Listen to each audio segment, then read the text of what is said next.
Hello दोस्तों, स्वागत है आपका एक नए वीडियो में। आज की इस वीडियो में हम बात करेंगे कि एक डीमेट अकाउंट से दूसरे डीमेट अकाउंट में अपने शेयर ट्रांसफ़र कैसे कर सकते हैं। दोस्तों, शेयर ट्रांसफ़र करने के दो तरीके होते हैं, एक होता है ऑनलाइन, दूसरा होता है ऑफलाइन। ऑनलाइन तरीके के बारे में मैं आपको इस वीडियो में बता चुका हूं। तो अगर आप ऑनलाइन से अपने शेयर ट्रांसफ़र करना चाहते हैं तो आप इस वीडियो को देख सकते हैं, लेकिन अगर आपको ऑफलाइन तरीके से शेयर ट्रांसफ़र करनी है तो आप इस वीडियो को देख सकते हैं। अगर आप किसी भी कारण से ऑनलाइन शेयर ट्रांसफ़र नहीं कर सकते तो फिर आपको ऑफलाइन ही शेयर ट्रांसफ़र करने पड़ेंगे। अब दोस्तों, अगर आप एक डीमेट अकाउंट से दूसरे डीमेट अकाउंट में शेयर ट्रांसफर करना चाहते हैं, खुद के में या फिर किसी और के में, तब आप इस वीडियो को देख सकते हैं। अगर आप CDSL ब्रोकर से CDSL ब्रोकर में ही शेयर ट्रांसफर करना चाहते हैं, जैसे कि मैं आपको इस साइड एक लिस्ट दिखा रहा हूं जो कि CDSL से जो ब्रोकर लिस्टेड है उनकी लिस्ट है, और इस साइड में आपको दिखा रहा हूं जो NSDL से लिस्टेड है उन ब्रोकर की लिस्ट है। जैसे कि सिर्फ दो ही डिपॉजिटरीज है हमारे देश में, एक है NSDL, दूसरी है CDSL। तो अगर आप CDSL टू CDSL ट्रांसफर करना चाहते हैं, इस वीडियो में आपको बताऊंगा। अगर आप CDSL से NSDL में ट्रांसफ़र करना चाहते हैं तो वो भी आप ऑफलाइन तरीके से कर सकते हैं, मैं आपको वो भी बताने वाला हूं। अब देखिए दोस्तों, अगर आपको ऑफलाइन शेयर ट्रांसफ़र करनी है तो क्या करना पड़ेगा आपको। सबसे पहले एक DIS फॉर्म चाहिए रहता है। DIS का मतलब होता है डिलीवरी इंस्ट्रक्शन स्लिप। तो दोस्तों, डिलीवरी इंस्ट्रक्शन स्लिप सिंपल होती है, जैसे हमारे बैंक से जो हमें चेक बुक मिलती है। अब चेक बुक के थ्रू जब आप चेक फिल कर देते हैं तो वो आप किसी को दे देते हैं, तो आपके बैंक अकाउंट से उसके बैंक अकाउंट में पैसा ट्रांसफ़र हो जाता है। सिंपल ऐसे ही अगर आपको अपनी शेयर ट्रांसफ़र करनी है तो आप क्या करें, DIS फॉर्म जब फिल कर देते हैं वो आप अपने ब्रोकर के पास भेज देते हैं, तो आपका ब्रोकर आपके शेयर ट्रांसफ़र कर देता है। लेकिन दोस्तों, ये सिंपल इतना प्रोसेस नहीं है। DIS फॉर्म के साथ आपको कुछ और भी डॉक्यूमेंट सबमिट करने रहते हैं, जो कि मैं आपको इस वीडियो में बताने वाला हूं। तो दोस्तों, जैसे कि मान लीजिए आप अपना बैंक अकाउंट में अकाउंट ओपन तो कर लेते हैं, आप ट्रांजैक्शन भी करते रहते हैं, लेकिन चेकबुक आपके पास होती नहीं है। तो चेकबुक की ज़रूरत पड़ती है, तब आप बैंक में जाके एप्लीकेशन देते हैं, तो जो बैंक का हेड ऑफिस होता है वहाँ से आपके लिए चेकबुक इश्यू कर दी जाती है, जो कि आपको पोस्ट ऑफिस के द्वारा मिल जाती है। ठीक है, तो फिर आप उसको यूज कर सकते हैं। सिंपल ऐसे ही अभी तक आपने अपना ब्रोकर एप्लीकेशन में ऑनलाइन अकाउंट ओपन कर लिया, आप उसको यूज भी कर रहे हैं, लेकिन डिलीवरी इंस्ट्रक्शन फॉर्म की आपको कभी जरूरत ही नहीं पड़ी, तो वो आपके पास है भी नहीं। तो दोस्तों, अगर आपको डिलीवरी इंस्ट्रक्शन फॉर्म मंगाना है तो आपको ब्रोकर को बोलना पड़ेगा। और बोलना कैसे पड़ेगा, तो दोस्तों बोलने के लिए आपको एक ऐसा एप्लीकेशन होता है जो आपको अपने ब्रोकर के पास भेजना रहता है। जैसे कि यहाँ पर ये मैंने जीरोधा से फॉर्म डाउनलोड किया हुआ है, तो जीरोधा CDSL से लिस्टेड है। ठीक है, तो दोस्तों हम जानेंगे कि जीरोधा से आप अपने शेयर ट्रांसफ़र कैसे कर सकते हैं ऑफलाइन तरीके से। अगर आपका कोई दूसरा ब्रोकर है और आप इसकी डिलीवरी इंस्ट्रक्शन स्लिप लेना चाहते हैं तो आप वेबसाइट से इस तरीके से फॉर्म डाउनलोड कर सकते हैं। अदरवाइज आप अपने ब्रोकर को कॉल कर सकते हैं, तो वो आपको प्रोसेस बताएंगे कि DIS स्लिप आपको कैसे मिलेगी। तो देखिए दोस्तों, ये मैंने डिलीवरी इंस्ट्रक्शन स्लिप मंगाने के लिए रिक्वेस्ट फॉर्म है जो कि जीरोधा से डाउनलोड किया हुआ है। अब ये फिल कैसे करना है तो मैं आपको बता देता हूँ। जैसे कि ये पूरा एप्लीकेशन है, कंपनी ने ही लिख दिया है, कुछ ब्लैंक्स छोड़ दिए हैं जो कि अब ये आपको फिल करनी है। तो सबसे ऊपर दोस्तों इसमें डेट आती है, तो आप डेट डाल लेंगे। अब इसके बाद ट्रेडिंग ID आती है, मतलब कि जो आप ब्रोकर में अपना यूजर ID डाल के लॉगिन करते हैं उसी को ट्रेडिंग ID बोलेंगे, तो वो यहाँ पर लिखा जाएगा। अब इसके बाद दोस्तों DP ID है और क्लाइंट ID है। तो देखिए, आप अपने ब्रोकर में लॉगिन करें, लॉगिन करने के बाद आप BO ID देखें, जो कि आपको प्रोफाइल सेक्शन में डिटेल्स में मिलेगी, जहाँ पर बैंक डिटेल और भी काफ़ी सारी डिटेल होती है वहाँ पर। तो जो आपका BO ID होता है उसमें जो शुरुआती 8 नंबर होते हैं वो आपका DP ID होता है, और जो लास्ट के 8 नंबर होते हैं वो क्लाइंट ID होता है। ठीक है, तो ऐसे करके आप यहाँ पे दोनों चीज़ें फिल कर देंगे। अब इसके बाद आता है कलेक्शन इंस्ट्रक्शन। तो दोस्तों, ये अलग अलग सिचुएशन पर डिपेंड करता है। तो अगर आप उनसे दोबारा मंगाने वाले हैं, ठीक है, तो ये ऑप्शन आएगा काम। अगर आप उनके ऑफिस में ही पहुँच जाते हैं और जाके सीधा हाथ में ये डिलीवरी इंस्ट्रक्शन फॉर्म सबमिट करते हैं और उनसे चेकबुक लेते हैं, तब ये बाकी के ऑप्शन काम आएंगे। लेकिन अगर आप पहली बार मंगा रहे हैं तो इधर एक करस्पॉन्डेंस एड्रेस लिखा हुआ है, तो ये बाय डिफ़ॉल्ट वो एड्रेस है जो आपका ब्रोकर से रजिस्टर्ड है। ठीक है, तो उसी एड्रेस पर भेज दी जाएगी। फिर इसके बाद आपको सिग्नेचर करनी है और नाम डालना है, और बाकी की चीज़ें दोस्तों छोड़ देनी है। फिर अब ये आपके पास फिल करने करके रेडी है। अब देखिए दोस्तों, अगर ये आप इसको पोस्ट ऑफिस के थ्रू भेजना चाहें, ठीक है, तो आप इसको ऐसे करके लिफाफे में बंद करें, और लिफाफे में जो ब्रोकर का एड्रेस है, जैसे कि मेरी कंडीशन में जीरोधा का है, ठीक है, तो जीरोधा का एड्रेस लिफाफे पर डाल देंगे और इसको पोस्ट ऑफिस में डाल देंगे। तो ये जब ब्रोकर के पास पहुंच जाएगा तो ब्रोकर 48 घंटे के अंदर ही उधर से इशू कर देगा चेकबुक, फिर वो 2-4 दिन में आपके यहाँ तक आ जाएगी। ठीक है, तो दोस्तों ये होता है डिलीवरी इंस्ट्रक्शन ये फॉर्म रिक्वेस्ट फॉर्म जमा करने का प्रोसेस। इसके दो प्रोसेस और हैं। एक तो दोस्तों ये कि आप सीधा हेड ऑफिस जा सकते हैं। अब बच्चा लास्ट प्रोसेस ये है कि अगर आप इसको पोस्ट ऑफिस के थ्रू भेजेंगे तो थोड़ा सा लॉन्ग प्रोसेस हो जाएगा। तो आप इसको क्या कर सकते हैं, सीधा ऑनलाइन अपने ब्रोकर के पास भेज सकते हैं। अगर ये आपको ऑनलाइन भेजना है तो ऑनलाइन के लिए क्या करना है, इस पर आपको डिजिटली साइन करने पड़ेंगे, ठीक है। तो डिजिटली साइन करने के लिए आपका आधार कार्ड आपके मोबाइल नंबर से लिंक होना जरूरी है। तो इसके बाद आप डिजी लॉकर की जो वेबसाइट होती है उस पर जाके आप इस पर ई साइन कर सकती है, ठीक है। तो अभी इसका प्रोसेस क्या है मैं आपको स्क्रीन पर दिखा देता हूँ ताकि आपकी समझ थोड़ा सा अच्छे तरीके से आए। तो दोस्तों ये लिंक आपको मिल जाएगा वीडियो के डिस्क्रिप्शन में। गवर्नमेंट की वेबसाइट है।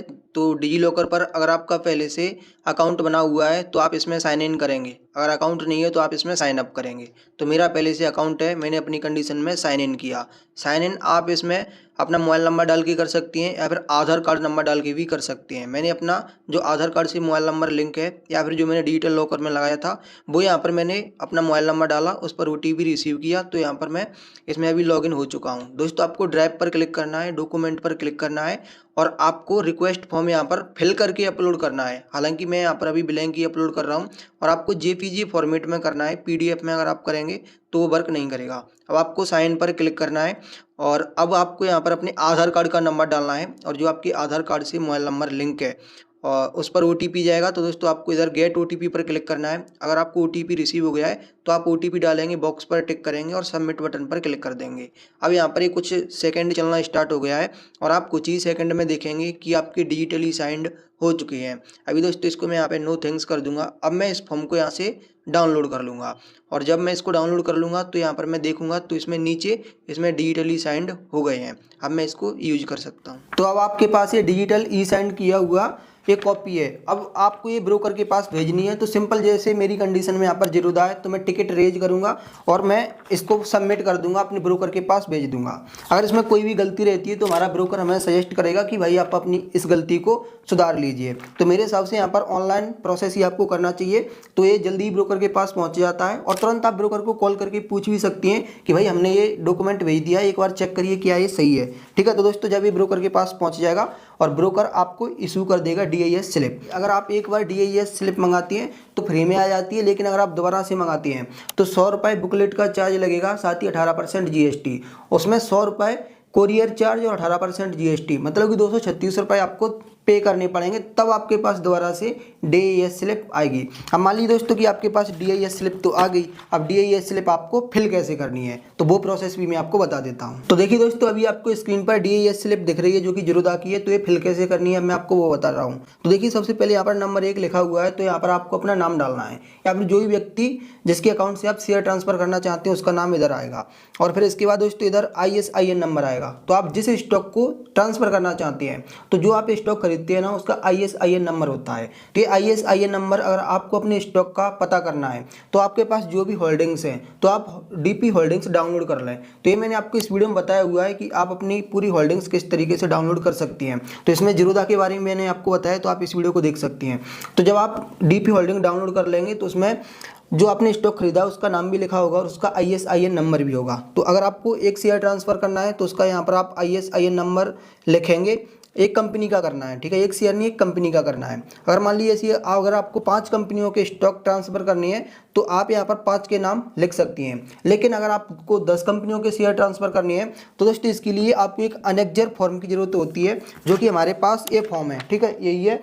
हाँ दोस्तों यही है अनेक्जर फॉर DIS स्लिप। तो इसमें फिर हम काफ़ी सारी कंपनियों के नाम लिख सकते हैं और उन्हें हम शेयर ट्रांसफ़र उन शेयरों को हम ट्रांसफ़र कर सकते हैं। तो 5 तो DIS स्लिप में आ जाती हैं, बाकी के फिर इसमें आ जाएंगे। तो ये आपको अपने DIS स्लिप के साथ अटैच्ड करना रहता है। तो ये भी आपको ब्रोकर की वेबसाइट पर मिल जाता है, आप इसको डाउनलोड कर सकते हैं। जैसे कि मैंने जीरोदा के लिंक वेबसाइट से किया हुआ था तो मेरे पास ये अभी अवेलेबल है और मैं कितने भी डाउनलोड कर सकता हूँ, ऐसे आप भी कर सकते हैं। अब इसके बाद दोस्तों नंबर 3 पर आता है सिक्योरिटी का नाम। जैसे कि आपने इधर डाल दिया ISIN नंबर। अब वो ISIN नंबर कौन से शेयर का है, किस कंपनी का है, अडानी का या फिर रिलायंस का है या फिर बैंक ऑफ बड़ौदा का है या फिर SBI का है, तो वो आप यहाँ पर डाल देंगे।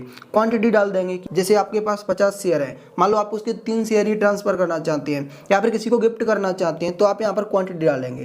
क्वांटिटी यहाँ पर आप वर्ड्स में डालेंगे नंबर 5 में, और 6 नंबर आपको खाली छोड़ना है, वहाँ पर कुछ भी नहीं डालना है, वो ऑफिस यूज के लिए है। अब दोस्तों इधर ये total instruction issue words only लिखा हुआ है ना, तो यहाँ पर आपने कितने एक कॉलम यूज किए हुए हैं तो वो आप यहाँ पर डाल देंगे। नंबर 7 में अगर आपने ये अनेक्जर यूज किया हुआ है, मान लीजिए कि एक अनेक्जर यूज किया हुआ है तो आप इसमें 1 डाल देंगे, ठीक है, 7 नंबर की जगह पर। अब इसमें कॉलम नंबर 8 है, तो यहाँ पर रीजन क्या है, आप शेयर ट्रांसफर क्यों करना चाहते हैं, ठीक है, तो वो आप यहाँ पर डाल देंगे। अब इसके बाद मान लो कि इसमें आप अदर रीजन सिलेक्ट करते हैं, तो दोस्तों अदर रीजन अगर आप सिलेक्ट करेंगे ना तो फिर आपको ये रीजन वाली एक अलग से लिस्ट मिल जाएगी, ठीक है। तो फिर आपको इसमें से क्या रीजन है वो आपको टिक करना है, ठीक है। तो ये भी आपको फिर DIS स्लिप के साथ अटैच्ड करना रहेगा, ठीक है। तो दोस्तों ये सारे डॉक्यूमेंट आपको ब्रोकर की वेबसाइट पर मिल जाएंगे। अगर आप मुझे बोलते हैं, ठीक है, मैं कोशिश करूंगा इनका लिंक देने का, तो डिस्क्रिप्शन में आपको इनके लिंक भी मिल जाएंगे, ठीक है। तो रीजन का आपको ये अलग से है। फिर ये नंबर 90 में आपको जिसको आप शेयर ट्रांसफ़र कर रहे हैं उसकी यहाँ पर आप बैंक डिटेल फिल कर देंगे, ठीक है। जैसे कि बैंक का नाम SBI, अकाउंट नंबर डाल देंगे, SBI या फिर कोई दूसरा भी हो सकता है, ठीक है। अब इसके बाद ब्रांच का नाम डाल देंगे कि कहाँ की ब्रांच है। जैसे कि मैं मुरैना में रहता हूँ तो मैं मुरैना इसमें लिखूंगा, या फिर मेरा अकाउंट मुरैना की मैं रहता हूँ वो नहीं, जहाँ पर आपका अकाउंट है।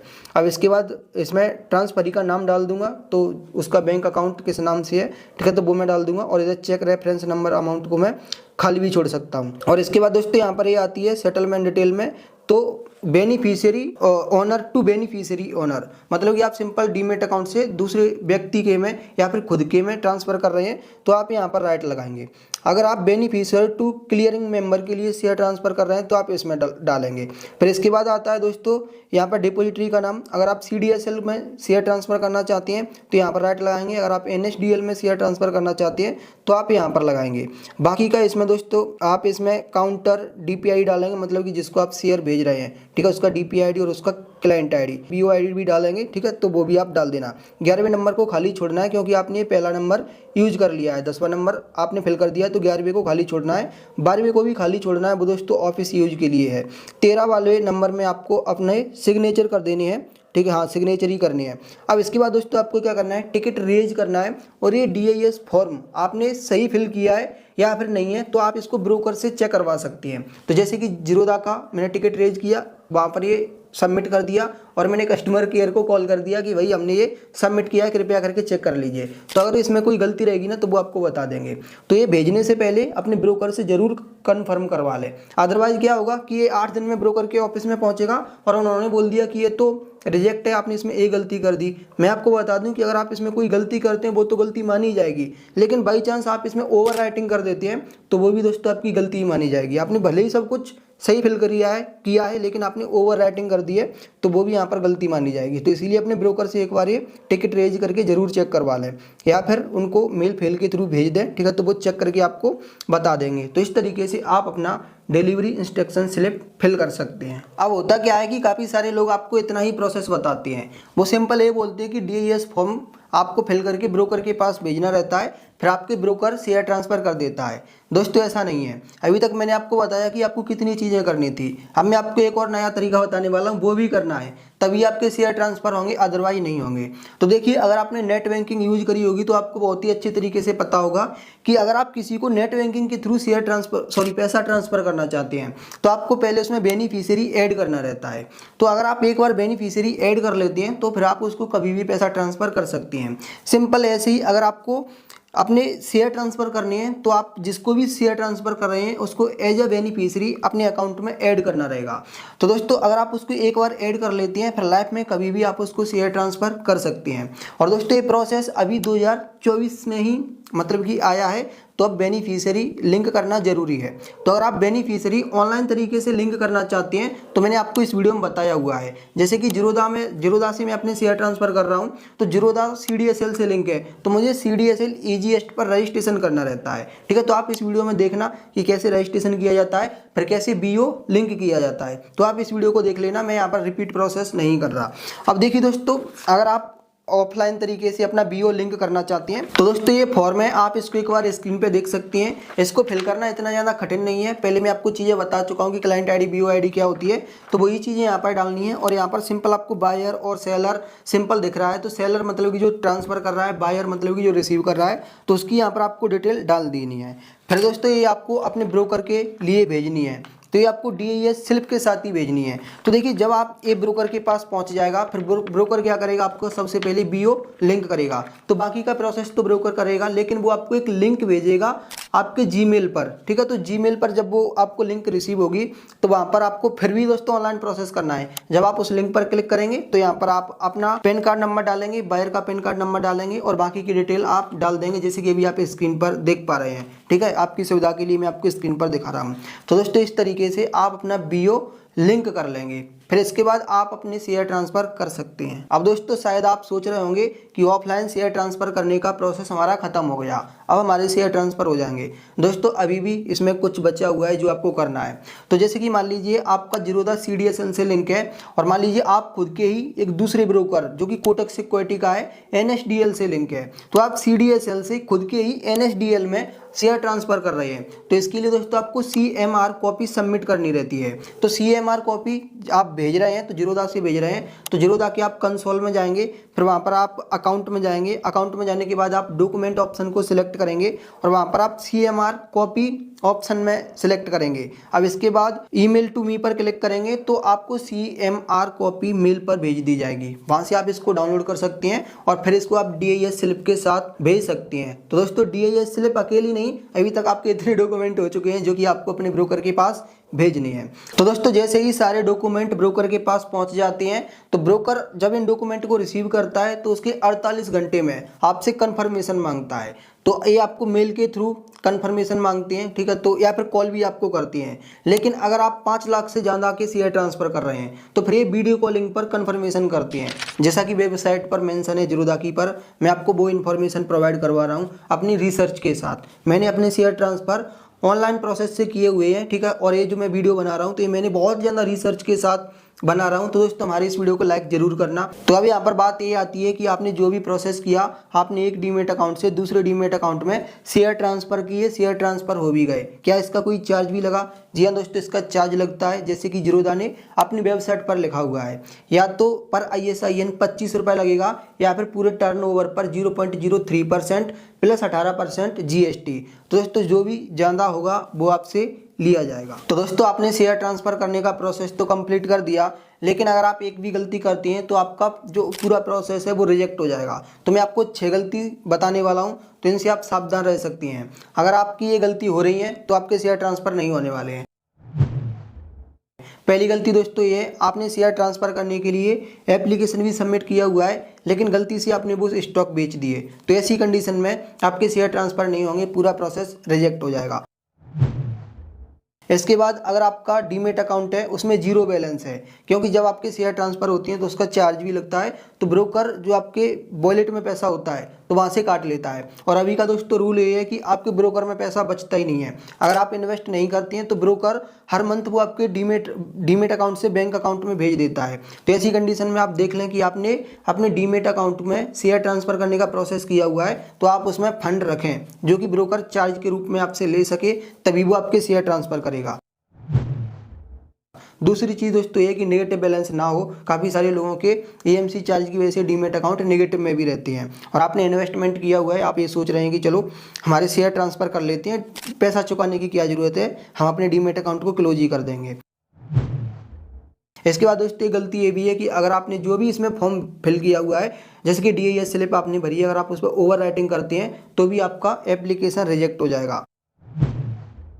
इसके बाद अगर आप खुद के ही डीमेट अकाउंट में शेयर ट्रांसफर कर रहे हैं CDSL टू NSDL, तो आपको CMR कॉपी सबमिट करनी रहती है। और छठवीं गलती है कि अगर आप लॉन्ग टाइम से ब्रोकर को यूज नहीं किए हैं, आपकी होल्डिंग्स कुछ पुरानी है, तो ऐसी कंडीशन में आपका डीमेट अकाउंट डोरमेंट भी हो सकता है, मतलब कि इनएक्टिव। तो आपको वो एक्टिवेट करना रहता है, तो इसके लिए आपको अपने ब्रोकर एप्लीकेशन की दोबारा से KYC करनी रहेगी। तो आपका अगर ब्रोकर अकाउंट एक्टिवेट है तभी आपके शेयर ट्रांसफर हो सकती हैं। तो दोस्तों ये 6 गलतियाँ थी जिनका आप ध्यान रख सकती हैं। तो इसके बाद आप शायद ही आपको कोई रिजेक्शन आए और आपका जो प्रोसेस है वो रिजेक्ट हो। तो दोस्तों ये था एक डीमेट अकाउंट से दूसरे डीमेट अकाउंट में शेयर ट्रांसफर करने का प्रोसेस। और इस वीडियो को बनाने के लिए मैंने बहुत ज़्यादा हार्डवर्क किया है, जैसे कि मैंने रिसर्च भी किया था, कुछ मेरा खुद का भी एक्सपीरियंस था, मैंने कस्टमर केयर के लिए कॉल भी किया था, मैंने वीडियोज़ भी देखे थे, मैंने आर्टिकल भी पढ़े थे, तो मैंने बहुत ज़्यादा रिसर्च किया। तो ऐसा मैंने कोई भी टॉपिक नहीं छोड़ा जो कवर ना किया हो, और जो गलती आप कर दें फिर आपके शेयर ट्रांसफ़र ना हो। काफ़ी सारे मैंने यूट्यूब पर वीडियो देखे दोस्तों, सारे इनकम्प्लीट हैं। मैंने इस वीडियो में पूरी जानकारी दी है जो कि आपके लिए हेल्पफुल रहेगी, आपके शेयर भी ट्रांसफ़र होंगे। तो दोस्तों अगर इस वीडियो से आपको हेल्प मिलती है तो मेरे वीडियो को लाइक करना, ताकि मुझे लाइक देख के अच्छा लगे कि देखो मुझे इतने लोगों ने सपोर्ट किया है। और कोई अच्छा कमेंट हो सके तो वो करना, और चैनल को भी सब्सक्राइब कर लेना। ये वीडियो देखने के लिए आपका बहुत बहुत धन्यवाद।